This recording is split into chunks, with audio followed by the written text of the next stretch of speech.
Olá, tudo bem? Bem-vindo a mais um trimestre de estudo da lição da Escola Sabatina. Meu nome é Reinaldo Siqueira, eu sou o diretor da Faculdade de Teologia, que faz parte do sistema de seminários denominado Seminário Adventista Latino-Americano de Teologia da Divisão Sul-Americana, com uma das suas sedes aqui no UNASP. Neste trimestre, nós temos uma novidade. O Seminário de Teologia aqui do UNASP estará com uma parceria com a igreja no estudo semanal que nós iremos desenvolver. É um estudo profundo, é um estudo desse tema importante que será o livro de Isaías, e para isso nós teremos como mediador o professor e pastor Júlio Ribeiro, que estará conduzindo o estudo com professores do UNASP e também especialmente professores do Seminário de Teologia que estarão participando a cada semana. E uma novidade, este estudo será vinculado no canal do YouTube da igreja a cada sábado à noite, no início da semana, no início do tema que será estudado a semana. E você terá ali às 8 horas do sábado à noite, disponível para você estudar, aonde você quiser, no momento que você quiser, durante a semana, e aprofundar o seu conhecimento do tema que será tratado. E também os canais da divisão irão vincular logo no início da semana este mesmo estudo. E aí eu lhe convido para um trimestre de estudo bem dedicado do livro de Isaías, este livro tão extraordinário e maravilhoso, e eu creio que será uma bênção na sua vida. Esta é a temática que eu tenho aqui em minhas mãos, Isaías, consolo para o povo de Deus. Serão 13 temas muito especiais, com amigos, convidados que estarão aqui conosco. Mas antes de apresentá-los, eu queria apresentar para você esse outro material, que ele é um material produzido pelo autor da lição, o Dr. Roy Gaine, que é um livro complementar de estudos. Você encontra este material no site cpb.com.br, ou se você é membro da nossa comunidade, aqui na loja, na livraria CPB, do UNASP Campus Engenheiro Coelho. Mas como eu disse para você, hoje eu recebo 2 amigos muito especiais, e eu posso chamá-los de amigos porque a gente compartilha muitas coisas, né? Não só sobre a igreja, mas sobre a Bíblia e outras coisas que também, momentos de descontração, outros momentos que nós passamos juntos também. Mas eu recebo aqui, eu vou começar apresentando lá do meu lado esquerdo, na minha extrema esquerda, está o pastor Bruno Ferreira. Tudo bem, pastor Bruno? Bom dia, Júlio. Prazer estar aqui com você, mas nesse momento de revisitar, né, o guia de estudos que tem contribuído tanto para o crescimento espiritual da igreja. Amém. O pastor Bruno, se você não o conhece ainda, ele já esteve aqui na temporada passada com a sua esposa, a professora Naomi, mas o pastor Bruno, ele concluiu sua graduação em teologia aqui no UNASP e hoje ele trabalha como assistente técnico na Pró-Reitoria de Pesquisa, Extensão e Desenvolvimento aqui do UNASP, né? E eu tenho também comigo o pastor Sérgio Monteiro, talvez você já o conheça, o pastor Sérgio Monteiro. Aliás, o pastor Sérgio e o pastor Bruno foram colegas de sala, colegas de formatura, e depois foram colegas no curso de especialização, no mestrado também do SALT. Mas, pastor Sérgio, é um prazer ter você aqui. Seja bem-vindo pela primeira vez ao nosso canal aqui da Igreja do UNASP. Pastor Júlio, muito obrigado. Pastor Bruno, é um prazer revê-lo. Eu só não gostei de você estar de gravata e eu não, né? Ele tem essa mania. Mas é um prazer enorme estar com você que nos assiste também, você que vai nos acompanhar durante este estudo da lição. Deus o abençoe imensamente nessa pesquisa maravilhosa de um livro, pastor Júlio, que tem sido um pouco negligenciado, que é esse livro de Isaías. A igreja, de uma maneira sábia, nos convida a imergir no conhecimento deste livro que é o do grande profeta messiânico. Que é um prazer estar contigo também. Prazer é meu. Porque a gente conversa bastante, né? Bastante, a gente conversa bastante. Bastante. O pastor Sérgio, ele graduou-se em teologia aqui também no UNASP, fez seu mestrado pelo SALT, hoje ele é doutorando em Bíblia Hebraica, e o pastor Sérgio trabalha como capelão na Escola do Pensar, e ele também é pastor do Centro de Estudos Judaicos Fyodor Meyer. É isso? Muito boa pronúncia, é isso mesmo. Ok. Aprendo com os bons amigos, né? Nesse momento, então, vou pedir ao pastor Bruno que faça a oração inicial para que a gente possa introduzir o tema da lição, tá bom? Santo Deus, obrigado pelo privilégio que temos de adentrar as palavras sagradas para encontrar ali a tua orientação, o teu clamor à humanidade, à tua disposição estender misericórdia e justiça revelada em tão preciosas palavras e verdades. Ajuda-nos de maneira especial nesse momento de análise do livro de Isaías, a reencontrar-se com grandes profecias, com grandes pérolas que foram preservadas ao longo da história, para que pudéssemos hoje redescobri-las e entesourá-las no coração. Abençoe todos os participantes e ouvintes desse momento, que o Senhor nos guie através do Espírito Santo. Em nome daquele que é o pão da vida, Cristo Jesus. Amém. Amém. Eu vou pedir para o pastor Sérgio ficar aqui com o livro do Dr. Roy Gaine. Enquanto eu abro aqui a minha lição, queria lembrar também, né, pastor Bruno, que o pastor Sérgio Monteiro, ele tem um canal no YouTube, né? Ele também é muito ativo no YouTube, então se você quiser seguir ali, youtube.com/monteiro01. Dá Monteiro01 ou pode ser Sérgio Monteiro também agora, porque o YouTube foi legal comigo e colocou lá agora que eu posso ter o meu nome. Olha, depois de tanto tempo. As coisas acontecem no tempo de Deus, todas Amém. as coisas, né? Isaías vai mostrar isso pra gente, as coisas acontecem no tempo de Deus. É verdade. Eu quero nesse momento, pastor Sérgio, pastor Bruno, ler com vocês o verso para memorizar. Se você quiser também abrir a sua Bíblia, você que está conosco em casa, o texto vai aparecer para você na sua tela, tá bom? Acompanhe na sua tela o verso para memorizar, que está em Isaías, capítulo 1, verso 18. Isaías, capítulo 1, verso 18, diz assim: Venham, pois, e vamos discutir a questão.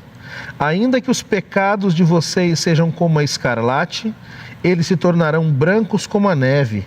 Ainda que sejam vermelhos como o carmesim, eles se tornarão como a lã. Querido ouvinte, querido amigo que nos assiste, o livro de Isaías é um livro que 27 séculos depois ainda nos traz grandes lições, não é, pastor Sérgio? Esse livro foi produzido ali por volta do meio do século VIII, finalzinho do século VII, né? E esse livro ele traz grandes lições e ele tem curiosidades interessantes. Por exemplo, a semelhança da Bíblia, o livro de Isaías também tem 66 capítulos, enquanto a Bíblia tem 66 livros. E a semelhança da Bíblia, os primeiros 39 capítulos de Isaías falam das coisas do seu tempo e os 27 finais falam acerca da salvação. Tem uma semelhança aí com o Antigo e Novo Testamento, né? Os 39 livros e os 27 livros do Novo Testamento.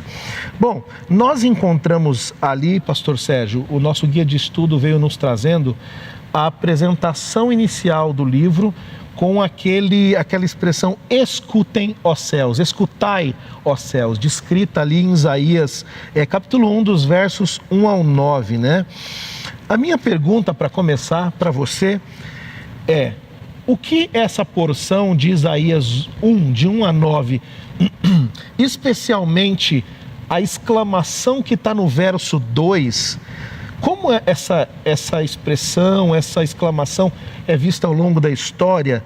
E será que isso poderia ser aplicado à igreja em nossos dias? E depois, se em seguida você quiser comentar também, você já engrena e comenta sobre quais eram os pecados de Judá e quais foram as consequências desses pecados.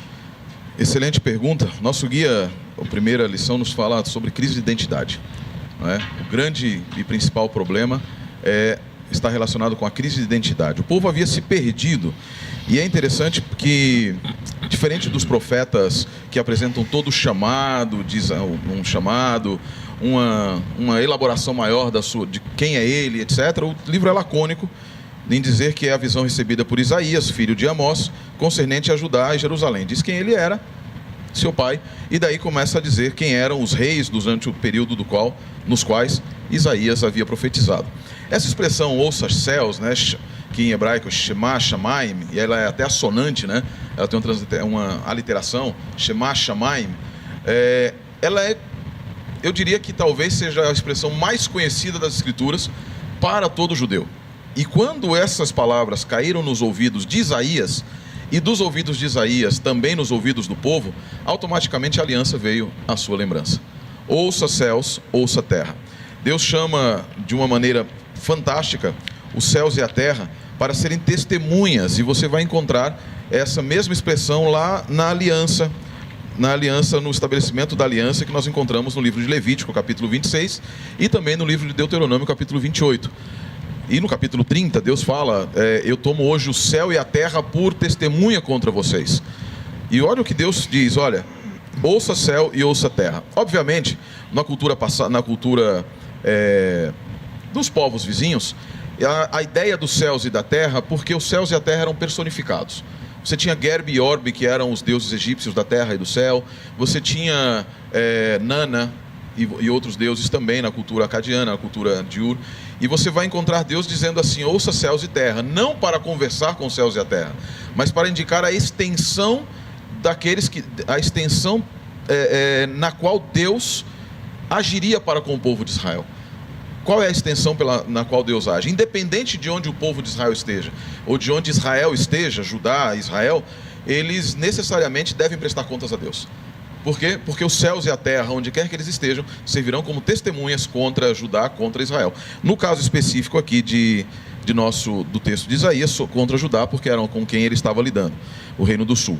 E Deus, ele faz esse chamado para os céus e a terra, e de maneira tremenda, e eu coloquei aqui em alguns comentários que eu estou escrevendo, né? Complicado de comentar o Roy Gaynor, né? Comentar a lição do Dr. Roy Gaynor é complicado. Deus começa de maneira direta, ele não tem nenhum rodeio, não tem nenhum tipo de rodeio, ele simplesmente começa dizendo, ouça céu, ouça terra, porque Adonai está falando, é Adonai que está falando, não é a palavra do profeta. Aqui a autoridade não é a autoridade de um mensageiro, simplesmente, mas nem a autoridade de um rei, nem a autoridade de um visionário, mas a autoridade do próprio Deus. Não é o Isaías, e aqui é interessante porque o chamado de Isaías parece que vai acontecer no capítulo 6. A tônica do capítulo 1 é apresentar a razão pela qual existe o chamado de Isaías, existem todos os problemas que vão ser descritos em seguida. E quais eram esses pecados? Que aí vem exatamente quais são os pecados. Ele diz, primeiro, abandono de Deus. Suscitei e criei filhos, mas eles se rebelaram contra mim. O boi conhece seu dono, o jumento estábulo de seu senhor, mas Israel não conhece, meu povo não pondera. Olha só que coisa interessante. Você lê os versos 2 e 3 de Isaías capítulo 1. Exatamente, versos 2 e 3, final do verso 2 e 3, e vamos depois para o verso 4. Primeiro pecado de Judá é não reconhecer quem é Deus. Não reconhecer que ele é filho de Deus. Não reconhecer que ele é offspring, né? Descendência de Deus. E a gente vai chegar num ponto, nesse momento, quando nós estamos aqui, já no período de Acás, em que o pecado chega a tal ponto que Acás manda uma carta para Tiglat-Pileser, dizendo que ele, rei de Israel, rei de Judá, que na teologia real da Bíblia hebraica ele é filho de Deus, ele se afirma filho de Tiglat-Pileser. Ele abandona a filiação divina, pastor Bruno, para agora se colocar sob cuidado e filiação de um rei pagão, de um rei estrangeiro. Os pecados então, e aí Deus continua falando dos pecados, vou pegar aqui a minha colinha, porque acontecem expressões fantásticas aqui. O estado moral de decadência de Israel é descrito de forma poderosa através da utilização de várias expressões hebraicas no verso 4, a partir do verso 4. E olha que interessante, vão desde a expressão mais básica de pecado, que é hatat, da expressão mais básica, até um indicativo de que eles abandonaram e deram as costas a Deus. Ahor e Zor, duas expressões que são expressões muito pesadas nesse contexto. É o acúmulo de todos os pecados, resultando no abandono de Deus. E do abandono de Deus, ele continua dizendo assim, povo carregado de iniquidade. Carregado de iniquidade é uma expressão interessante, porque utiliza o mesmo verbo que é utilizado para o endurecimento do coração de Faraó. Kavad. Pesado, aquele povo era pesado em iniquidade, terminando com um povo que não, Deus falando que eles abandonaram o Eterno, voltaram-lhe as costas, e eram geração de malfeitores, filhos imorais, que no hebraico utiliza a expressão zera mereim, semente do mal, ou seja, a marca genética desse povo, que vinha não apenas de errar o alvo, que poderia ser algo inusitado, inocente, mas eles estavam como praticantes intencionais constantes, no pecado. Não eram pecadores, eram pecadeiros. Pecadeiros, como nós dizemos, muito bem. E para você que quiser acompanhar os comentários, eu esqueci de mencionar, o pastor Sérgio Monteiro, ele é responsável pelos comentários da lição da Escola Sabatina do site da CPB. Exatamente. Desse trimestre. Então, se você entrar lá em mais.cpb.com.br, lição dos adultos, comentários, você vai ver ali os comentários do pastor Sérgio Monteiro. Pastor Bruno, então, diante desse contexto que o pastor Sérgio apresentou, nós podemos dizer que eles se afastaram de Deus, por conta disso se afundaram no pecado, né? Então eles estavam vivendo o que Roy Gaynor, aqui o autor da lição, chama de um ritualismo podre. E a coisa tão séria, pastor Bruno, que Deus, como o pastor Sérgio já disse, não é Isaías, é Deus que está dizendo, Deus chega a comparar o seu povo, os seus filhos, como Sodoma e Gomorra. Minha pergunta é, quão forte é essa expressão? E ali, de acordo com Isaías 11:15, por que Deus então rejeitou o seu povo a ponto de compará-los com as cidades ímpias de Sodoma e Gomorra? Às vezes, quando a gente faz uma leitura superficial do texto, a gente não percebe como algumas partículas elas são muito importantes para posicionar os personagens. Como o pastor Sérgio mencionou, né, colocar a autoridade sobre a palavra diretamente a Deus é muito importante. Por isso que o verso 2, ele tenta dar essa ênfase e como ele colocou bem, não há nada como Deus. Então as testemunhas, elas tem que ser assim, tão esplendorosas como o céu e terra, porque tem que ser muito maior do que a própria condição humana, mais perene, né, do que a própria condição humana. O próprio Salmo também 50, verso 4, ele traz a expressão de que a terra e o céu são convidados para poder julgar o ser humano. Quando chega nesse momento, eu acho que é importante fazer uma divisão aqui. Existem algumas unidades no capítulo 1 que são posicionadas por essa citação. Aqui diz o Senhor. Uma dessas é a que foi colocada aqui na abertura, né? Ouvi o céu e terra e dá ouvidos à terra, porque o Senhor é quem fala. Está posicionando aqui quem é o personagem que está falando na primeira unidade. Depois, quando a gente chega no versículo 11, que é mais ou menos no contexto em que você está apresentando aí, diz assim: de que me serve a minha multidão de vossos sacrifícios, diz o Senhor.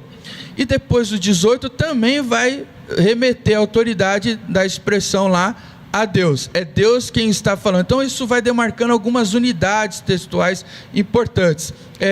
No verso áureo, na versão que a gente está utilizando, não tem a expressão o Senhor diretamente, foi suprimida as partículas ali textuais que dariam essa direção direta, mas isso está no texto original, ou seja, é Deus que está falando. Então acho que a primeira demarcação, antes de a gente falar da condição do povo, a gente precisa ter muito claro, Deus está falando e Deus está posicionando a condição do povo naquele sentido. A gente falou sobre identidade,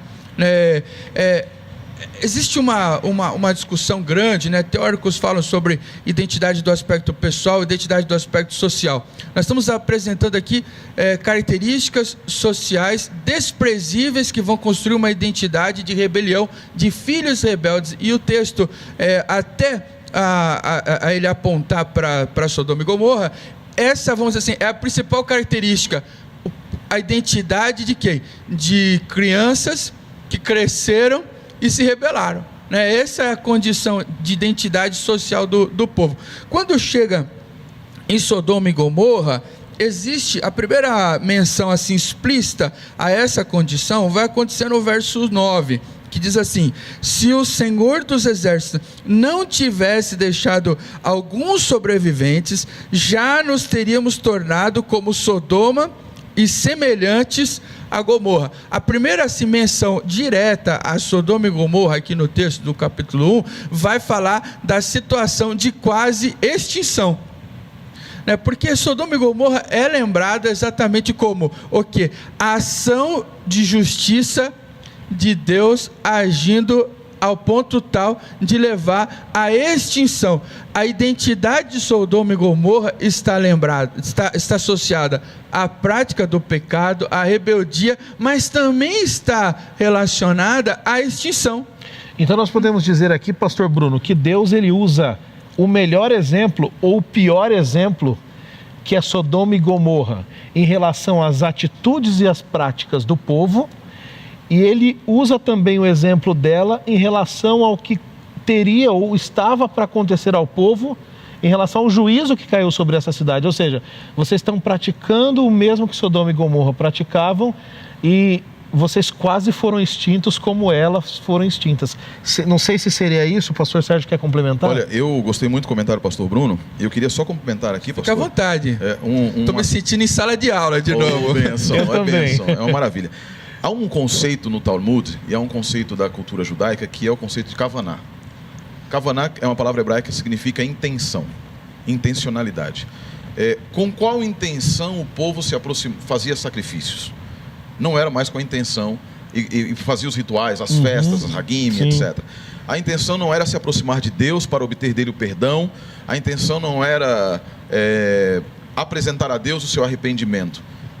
A kavaná que existia, se é que existia kavaná, era, no final das contas, era apenas e tão somente apresentar a capa do ritual. Sim.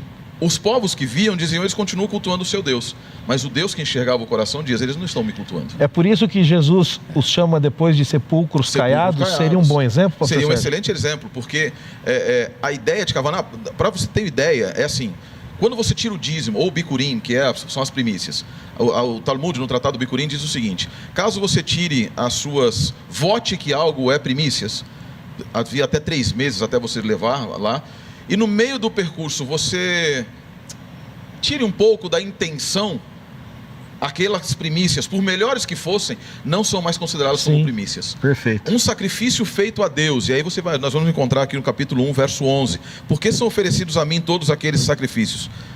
Deus havia ordenado que fossem feitos sacrifícios, mas sacrifícios sem a intenção do perdão, sem a intenção do arrependimento, não servia para nada. Deus havia instituído o ritual levítico, Exatamente. né? A gente vê isso em Levítico de 1 a 16, Exatamente. Claramente. Porém, a forma como estava sendo feita não condizia com o que Deus queria. Inclusive, a gente pode até, retornando ali ao verso 10, existem 2 coisas que são explícitas aqui, tentando demarcar que o povo deveria levar em consideração. Uma delas é ouvir a palavra de Deus, e depois, a segunda expressão do ouvir está relacionada à lei de Deus, e muito forte, a expressão lei está muito fortemente ligada à identidade de Israel, tanto do aspecto cerimonial quanto do aspecto moral. E corroborando com o que o Sérgio falou, Otto Kaiser, quando ele faz o seu comentário sobre Isaías, ele vai falar assim: eles haviam internalizado que, por estar preservando a ritualística da lei prevista, eles estavam vivendo uma dimensão espiritual satisfatória diante de Deus, mas não tinha exatamente essa intencionalidade, as motivações. A gente vai explorar um pouco isso mais ao longo da lição. Eu lembrei agora, para a gente avançar, pastor Sérgio, eu tenho mais uma pergunta para você, mas eu lembrei daquele ditado, né? Por fora, bela viola, por dentro, pão bolorento, não é assim? Você que nos assiste, você percebeu o que está acontecendo aqui? Israel tinha um problema muito sério. Eles tinham um ritual que não era verdadeiro, não era de todo o coração. Eles tinham práticas que ofendiam a Deus. E como foi falado pelo pastor Sérgio, talvez o pior dos erros do povo de Israel foi ter virado as costas para Deus. Mas, pastor Sérgio, aqui eu já quero emendar uma segunda pergunta para você. Esse Deus que aponta todos esses pecados e de forma muito forte, né? Deus, ele não poupa palavras, digamos assim. Deus parece aqui agir como nós que somos pais muitas vezes, da forma como nós que somos pais muitas vezes agimos. A gente bate e depois assopra, né? Deus agora no verso 18, depois de todo esse relato do que estava acontecendo, de chamar o povo de Sodoma e Gomorra, ele traz aqui um argumento muito forte, que é o argumento do perdão. A minha pergunta para você: O que Deus está fazendo aqui no verso 18, quando ele apresenta e diz assim: o Senhor diz, venham pois e vamos discutir. Ou seja, quando há uma condenação pronta, você não discute nada com ninguém. Então, o que Deus está fazendo quando ele fala, vem cá, vamos conversar? Pastor Júlio, uma das coisas mais fantásticas a respeito da aliança de Deus, e nós sempre lembro nas salas de aula, né, em que nós discutíamos a ideia dos tratados hititas como sendo excelentes o framework, temáticas, né? O framework para a aliança. Roy Gaine comenta um pouco disso na lição. Isso, exatamente, vai falar sobre isso mais adiante. Mas os tratados de Movinke, os estudos de Gerhard von Rad, Martin Noth, etc. Sabe que o pessoal na comunidade judaica fala que eu fico falando muito nome alemão, né? E assim, eles falam para mim, pastor, você fica falando muito nome alemão. Claro, são grandes teólogos. Mas veja que coisa interessante. Quando nós olhamos para os tratados hititas, os tratados da aliança, de alianças dos reinos anteriores, eles terminavam sempre com a morte. Olha, eu vou fazer isso para você, vou te auxiliar muito, vou te ajudar, eu virei te ajudar, como Tiglat-Pileser foi com a aliança com Acaz. Mas se você não for fiel à aliança e não me pagar o tributo e etc., eu virei a você com um exército, te destruirei, matarei seus filhos, matarei sua família, destruirei sua terra e vou matar você. Uma das características da aliança, características inovadoras da aliança de Deus, é que ela não termina com a morte. Ela não precisa necessariamente terminar com a morte. Levítico 26 e Deuteronômio 28, 27 em diante, ele vai falar a respeito disso. E é fantástico alguns textos, mas antes da gente ir lá nesse texto, eu só queria abrindo um parênteses rápido aqui, voltando ali nos versos 11 em diante. Vocês perceberam, e se você tem a curiosidade de olhar no hebraico, você vai perceber que as expressões relacionadas a sacrifícios relacionados que tinham o poder de perdoar pecados, entre aspas, não aparece no verso 11, naqueles que eram oferecidos. Aparece apenas a menção ao Olá, que é o sacrifício geral, sim, e ao Zebar Shelamim, que é o sacrifício de paz, que era de comunhão. E quando acontecia o sacrifício de paz e de comunhão? Na minha dissertação de mestrado eu tratei sobre ele. O sacrifício de paz e de comunhão acontecia após o perdão ser oferecido por Deus. Você oferecia um sacrifício de Hatat ou de Avon, que era de perdão pelos pecados ou de culpa, um Macham. E depois, quando o perdão lhe era dado, você tinha um sacrifício agora de comunhão com Deus, agradecendo pelo perdão oferecido. E esse era o que você comia, os outros as pessoas não comiam. Sim. O que eles estavam querendo fazer aqui? Pular a fase do arrependimento e ir para a fase da festa. O que eles queriam era comer, eles queriam era participar da reunião festiva, sem contudo se preparar para a festa. Não queriam uma mudança de comportamento. Zero. Eles queriam manter o mesmo comportamento e ainda bater no peito. Por que isso? Por que eu estou falando isso? Porque não remete lá ao que está em Levítico 26. Muitos baterão no peito e dirão assim, a lei do Senhor. E aí fala o que o pastor Bruno disse, a lei do Senhor. Não, eu estou seguro e nada me alcançará. E o que acontece quando Deus diz, o Senhor virá contra ele? É o que acontece no capítulo 1. Sim. O Senhor virá contra ele com lança, com exército e etc. Mas aí Deus faz algo em Levítico, que é o teor da sua pergunta e responde a sua pergunta. Deus nunca condena, Deus nunca pune sem antes dar oportunidade de arrependimento. Nós vemos isso em Nínive. Eu sempre brinco, né? Uma aula maravilhosa que eu tive com a professora Mili, lá no meu primeiro ano de teologia, eu sempre brinco com as pessoas e digo assim, eu dou um carro a quem me mostrar ali na mensagem de Jonas a palavra arrependimento. Deus não mandou era só juízo.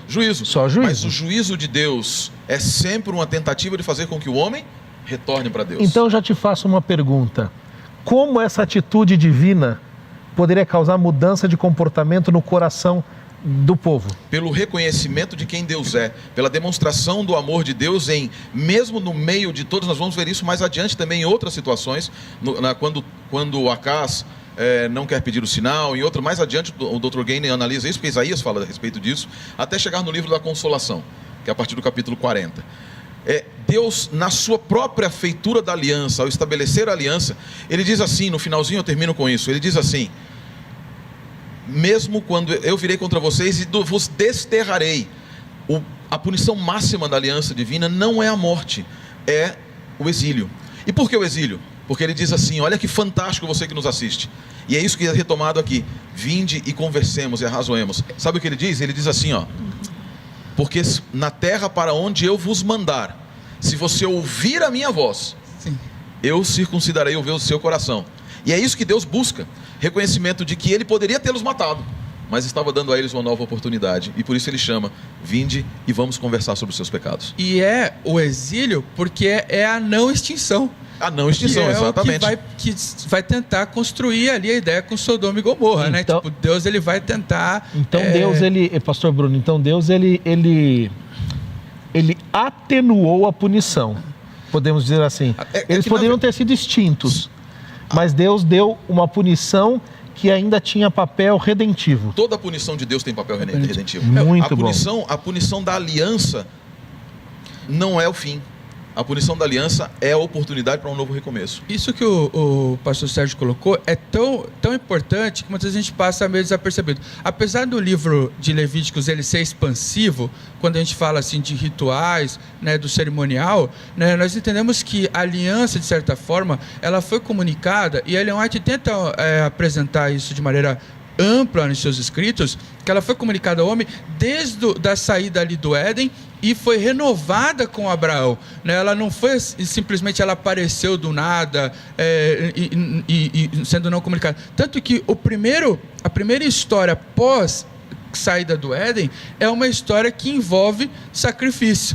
Só que ali tem um problema. A gente costuma apontar como o errado e o certo da história. Quem que é o certo da história? O certo é Abel, que faz o ritual correto. O errado é quem? É o Caim, que não faz o ritual correto. Só que, teoricamente, se a gente for olhar como vai se expandindo os ritos, existem as duas possibilidades para circunstâncias diferentes, distintas, que vão ser explicitadas mais à frente. O problema é que o rito de Abel, na verdade, reconhece que ele é errado. Os dois estavam errados. Que ele estava errado, que ele precisava de arrependimento, é a intenção. Que a intenção, qual era a intenção? Que de Caim não vai acontecer. Pastor Júlio, esse ponto relacionado à aliança me encanta. Eu sou apaixonado por a teologia da aliança. E há um ponto que o pastor Bruno colocou uma palavra que vem da senhora White, é que a aliança foi comunicada. E isso é chave para entender a aliança. Muitas vezes nós queremos nos colocar, e o mundo religioso vive isso, nos colocar como sendo parte da aliança, como integrador e como estabelecedor da aliança. Nós somos beneficiários de uma aliança feita entre o Pai, o Filho e o Espírito Santo. O concílio de paz de Zacarias. E ao ser essa aliança eterna que está descrita no livro de Apocalipse, capítulo 13, verso 8, o Cordeiro foi morto antes da fundação do mundo, ou na fundação do mundo, né? Ou antes da fundação do mundo. Em outras palavras, a aliança ela existe antes que nós existamos, e nós somos beneficiários. E como beneficiários da aliança, nós somos beneficiários de um conceito que não pode ser quebrado por nossas atitudes. É por isso que o Deus da aliança, ele em todos os momentos na sua aliança, mesmo quando denuncia a quebra da aliança, ele denuncia essa quebra com o objetivo de trazer o homem de volta a um estado de perfeição dentro da aliança. E não é perfeccionismo, é perfeição na aliança. Eu me lembro, e eu já vou avançar para mais uma pergunta para o pastor Bruno. Você que está nos assistindo, você percebe que são grandes as riquezas desse texto, né? Mas nós precisamos avançar aqui. Eu já percebi que hoje nós devemos passar uns 10 minutinhos do tempo, tem muita coisa para falar, mas vamos avançar aqui. Eu me lembrava da aula do Dr. Paroski, onde ele dizia que a antiga aliança era mais... Aliás, a nova aliança era mais antiga do que a antiga. Lembra disso? A nova aliança é mais antiga do que a antiga. Mas, pastor Bruno, o texto avança. Depois que Deus diz tudo o que ele diz, pastor Sérgio, até o verso 17, você comentou o verso 18, que é Deus chamando o povo, venha, vamos conversar, etc. Mas aí no verso 19 ao verso 31, pastor Bruno, Deus volta a, digamos, falar grosso aqui com o povo, né? E é interessante que há um relato de Isaías 1,19 que diz assim, eu vou ler. Se o povo escolhesse obedecer a Deus, Isaías 19 está apresentando essa verdade. Se o povo escolhesse obedecer a Deus, comeria o melhor da terra. Por outro lado, se recusasse, ele morreria pela espada. Isso está ligado com Deuteronômio 30, 19 e 20, onde Moisés diz assim, hoje tomo o céu e a terra por testemunhas contra vocês, que lhes propus a vida e a morte, bênção e maldição. Então a gente percebe que nessa declaração de Moisés, você não tem meio termo. Ou vai ou racha, ou é ou não é, né? E aí, pastor Bruno, como que é essa questão?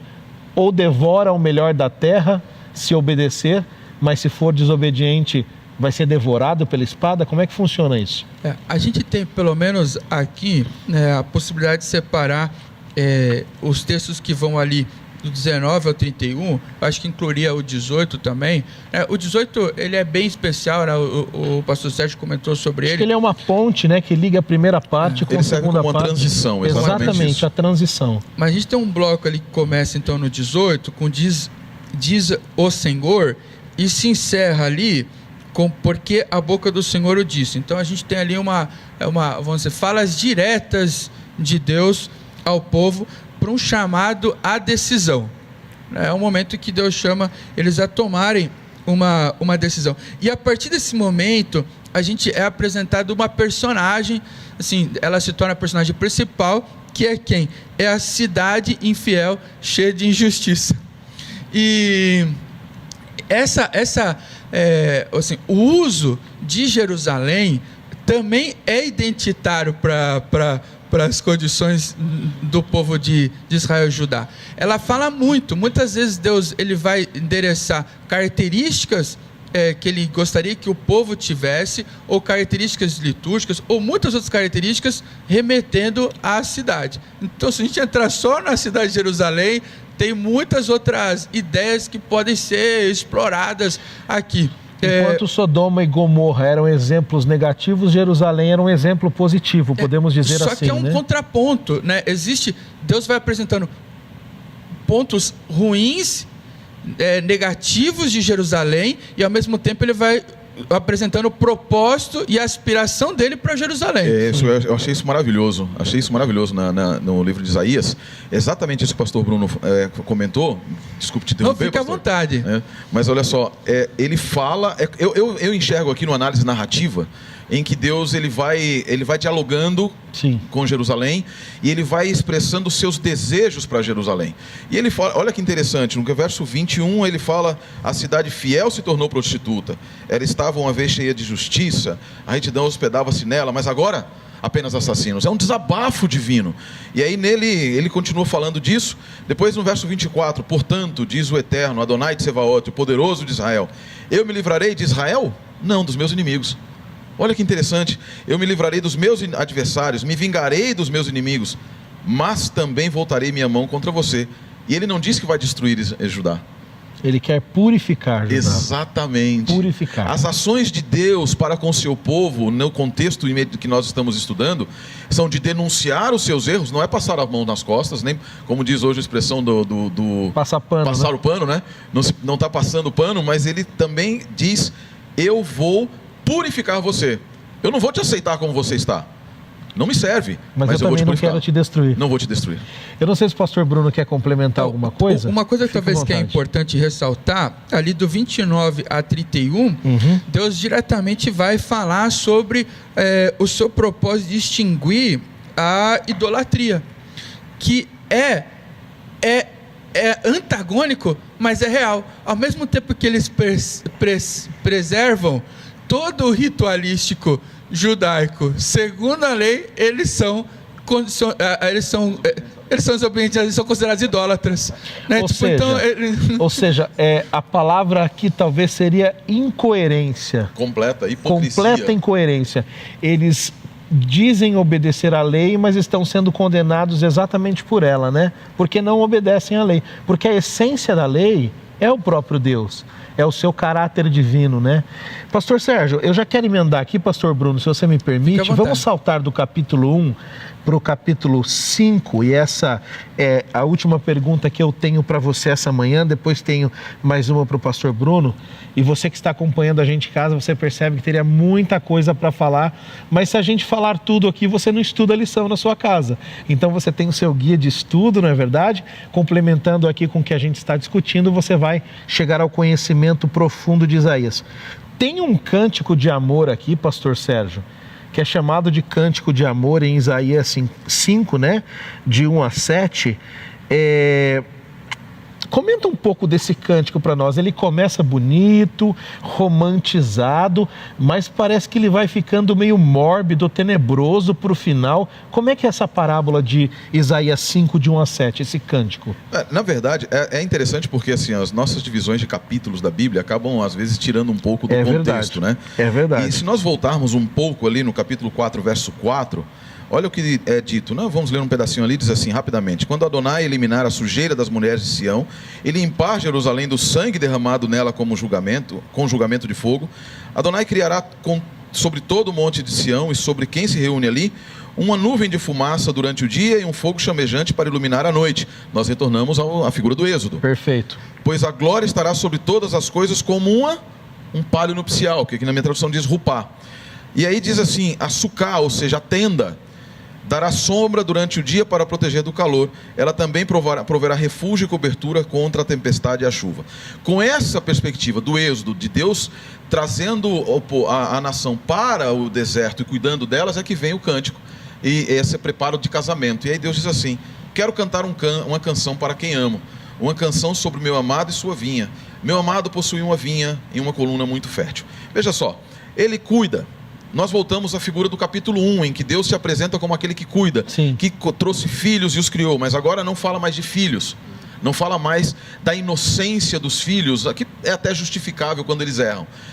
Ele começa falando agora da figura de Jerusalém como sua esposa, uma figura que nós vamos ver no Novo Testamento. Sim. Da figura como sendo sua esposa, uma aliança que é feita, uma aliança nos moldes da aliança do casamento, que nós vamos encontrar em Oséias, e da infidelidade, e nós vamos encontrar essa mesma figura também em Deuteronômio 32, né? E no capítulo 1 de Isaías e Oséias 11. Deus amando, se entregando, criando um mecanismo de proteção que é a própria aliança, o mecanismo de proteção, uma cerca, e a Mishnah fala a respeito disso, que a lei foi entregue para o seu povo de Israel, para ser como uma cerca para protegê-la de ser vilipendiada e assim se transformar em algo indigno diante de Deus. O grande problema é quando a própria vinha se rebela, quando ela se rebela, e aí é o que vai acontecer logo em seguida, olha só, então porque quando eu esperava uvas boas, ela produziu uvas bravas e azedas, diz o verso 4. Roy Gaine comenta que a melhor tradução aqui seriam coisas estragadas. Podres. Né? A expressão hebraica que é utilizada ali tem a ver com impureza e com fedor. Então algo que causava ojeriza em Deus. Já passou para eu pensar, a cidade amada por Deus e a frustração do próprio Deus, na qual, pastor Bruno, imagina Deus prepara a sua amada como uma noiva, uma vinha bonita, e o que sai dela? Cheiro mau. Podridão e cheiro ruim. É por isso mal. que o cântico, ele não pela atitude de Deus, e você percebe que Deus continua, isso eu achei fantástico. Mesmo com tudo isso, Deus ainda continua no verso 7, eis que a vinha do Eterno. Sim. E é a casa de Israel e os homens de Judá, são a planta em que ele se deleita. Mesmo com toda a injustiça, com todo o fedor, com tudo, existe um componente chamado graça e misericórdia, um dos 13 grandes atributos de Deus. E um deles, o Hanun, a grande misericórdia, faz com que Deus ignore ou releve o cheiro desagradável de Judá, ou até para corrigir a frase, não que Deus ignora ou releva, mas que Deus coloque um perfume agradável, que é o perfume daquele que é a rosa de Saron, Jesus Cristo. O livro de Isaías, ele é muito carregado de símbolos identitários de Israel, né? Como foi colocado aqui, a vinha. Isso é tão forte que no Novo Testamento, quando Paulo quer ilustrar, inclusive, a relação dos gentios diante do novo cenário de expansão do Evangelho, ele vai trazer de volta essa discussão de vinha, enxerto, e ele vai tentar resgatar. É muito, muito forte. Agora, a lição não explora muito, mas o texto, quando ele termina a parábola ali, né, a ilustração da vinha, ele vai fazer introdução à situação dos ais. Vai vir diversos ais de Deus contra o perverso, e isso também se relaciona com outro texto que é mencionado na lição, que é lá Mateus 23 em diante, né? O texto menciona, mas o capítulo 23 de Mateus é um capítulo de ais, e é um capítulo de ais de Jesus para com quem? para com os intérpretes da lei, para com os escribas. Ele está novamente retomando uma discussão, que é a discussão que começa no capítulo 4, que é aqueles que tecnicamente preservam as escrituras, são os rabis, são os escribas, são aqueles que são os doutores da lei, na verdade são caracterizados como hipócritas, e os ais são direcionados a eles. Então, eu acho que isso, de certa forma, tem que deixar muito forte um recado para nós, que mesmo muitas vezes manifestando religiosidade, não necessariamente nós estamos em harmonia com a vontade de Deus, né? E Deus muitas vezes ele faz advertências severas, principalmente com aqueles que conhecem, né, a sua palavra, né? E pastor Bruno, eu quero emendar a última pergunta para você. Pastor Sérgio pode complementar de novo? Eu só quiser queria retomar essa... Sim, mas eu achei maravilhoso esse pensamento, porque assim, isso nos remete ao Salmo 82. Assim. Porque o Salmo 82, ele nos fala exatamente dessa situação na qual aqueles que são religiosos, líderes, chamados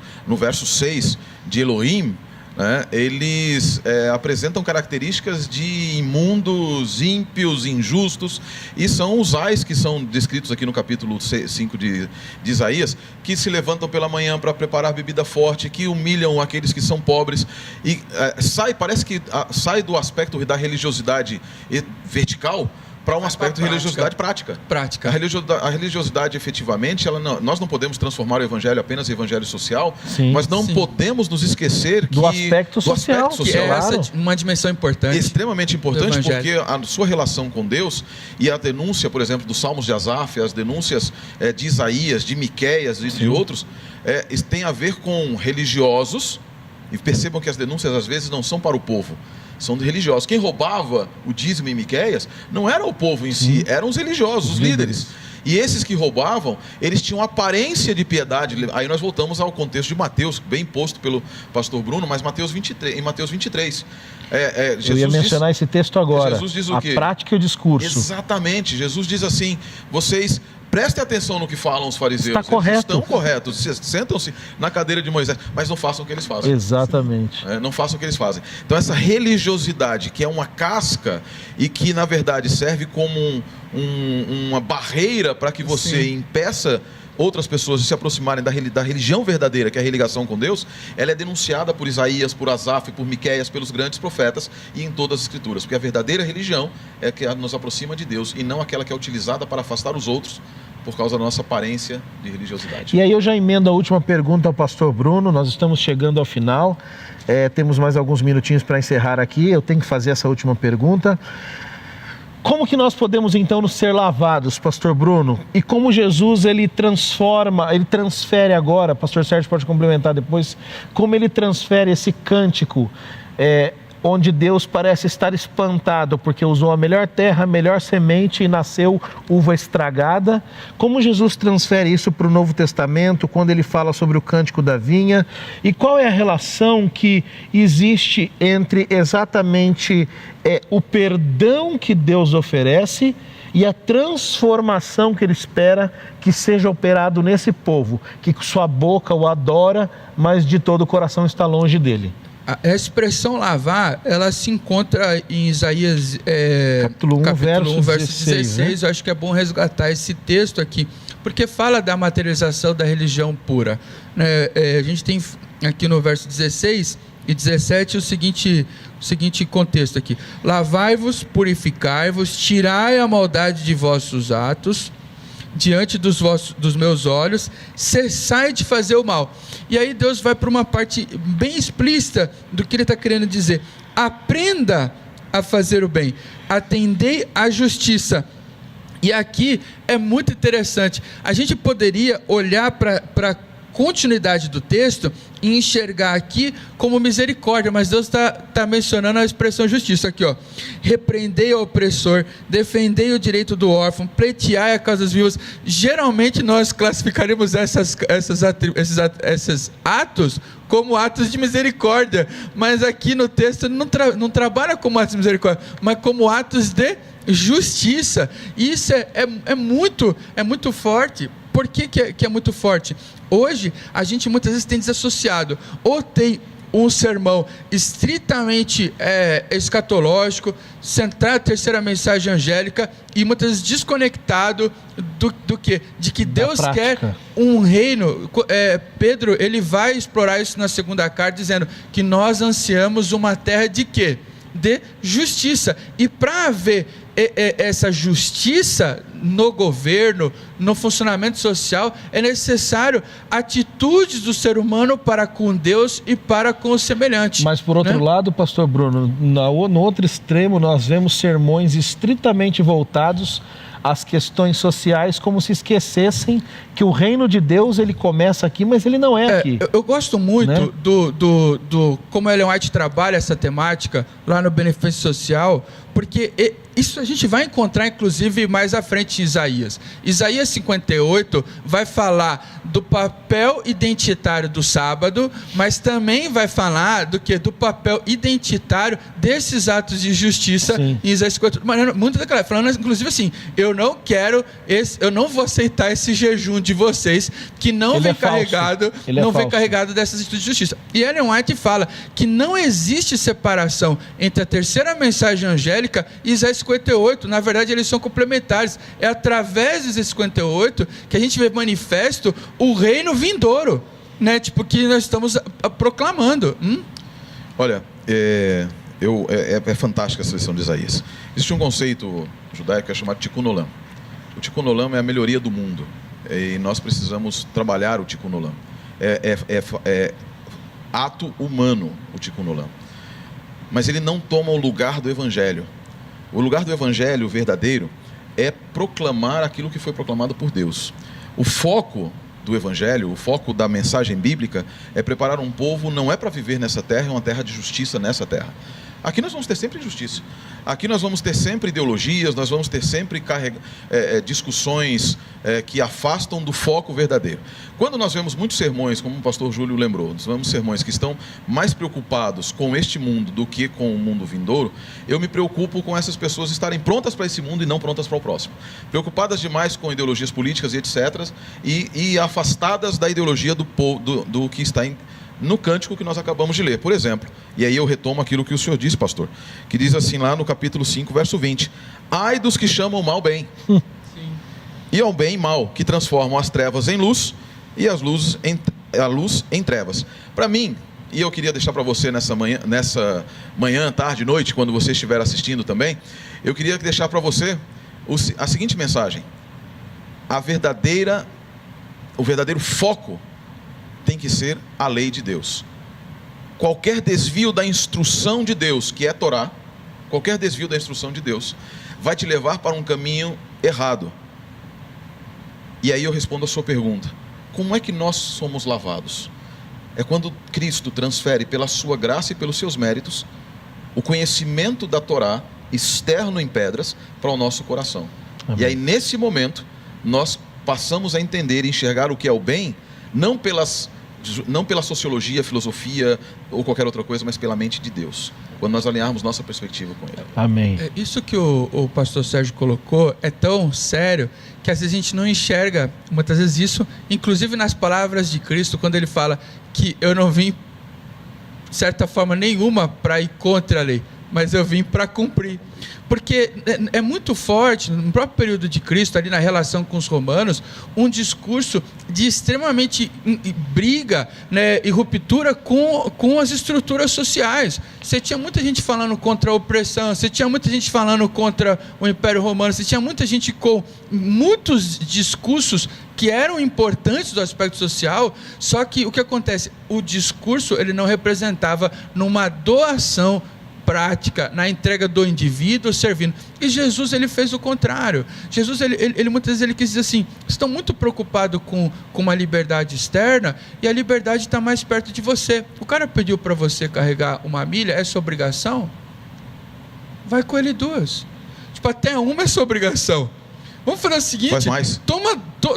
Vira senhor da situação e passa, ao invés de ser o oprimido, aquele que é o dono da situação, carregando mais uma, dizendo assim, eu estou disposto a ajudar você. Amém. Por mais um período que está pesado para você, eu te ajudo. Amém. E Jesus, ele tinha um discurso extremamente libertador, só que não necessariamente extremamente ideológico, né, como a gente encontra muitas vezes materializado em certos circuitos hoje, né? Eu colocaria, para nós terminarmos, pastor Júlio, só assim, traduzindo aqui o que o meu amigo pastor Bruno disse, não ofereça apenas sacrifícios, se ofereça como sacrifício. Amém.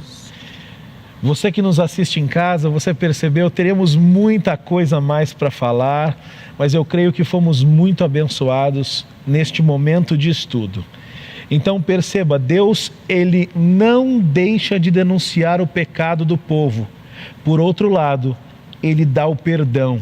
E o perdão de Deus, ele não é apenas aquele que tira o peso pela culpa que eu estou sentindo por conta do pecado.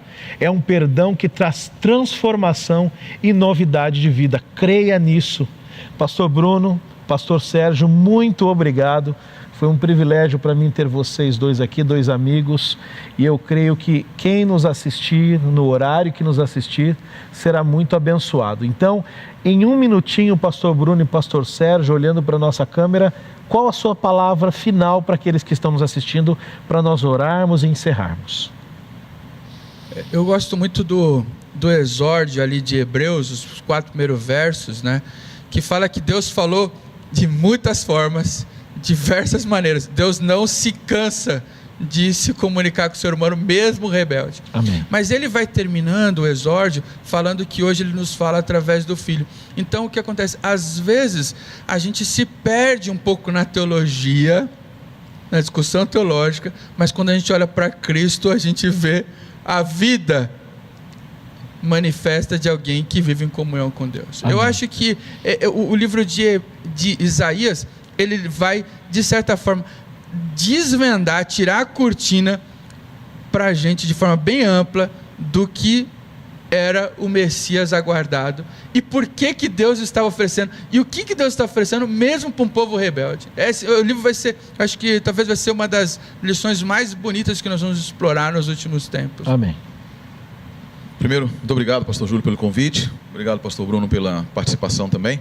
E você que nos assiste, eu queria deixar para você a seguinte mensagem: não existe pecado que possa te afastar do amor de Deus. O final da aliança, quando nós nos rebelamos, não é a nossa morte, é o exílio. Porque no exílio nós podemos ouvir a voz de Deus. Foi assim com o povo de Israel. Ouça a voz de Deus no livro de Isaías. Ouça a voz de Deus estudando esta lição maravilhosa. Ouça a voz de Deus participando das classes de estudo da Bíblia. Sobretudo e acima de tudo, ouça a voz de Deus quando você for orar. Não faça orações ritualísticas. Não faça orações apenas por obrigação.